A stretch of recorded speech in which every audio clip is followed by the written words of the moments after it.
আর মঞ্জুরি শব্দ অর্থ হচ্ছে গুচ্ছ। গল্পের প্রধান চরিত্র আলী ইবনে আব্বাস কার প্রিয় পুত্র ছিল?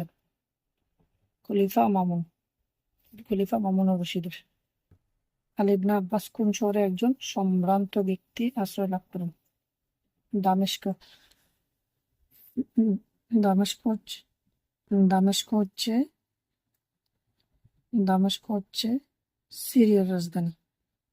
সিরিয়া সিরিয়ার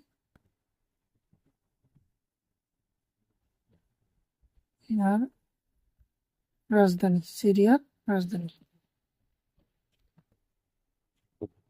গল্পে বন্দি ব্যক্তিকে কোথায় রাখা হয়েছিল? আলী ইবনে আব্বাসের গৃহে। আলী ইবনে আব্বাস প্রথমে বন্দির পরিচয় কিভাবে জানতে পারেন?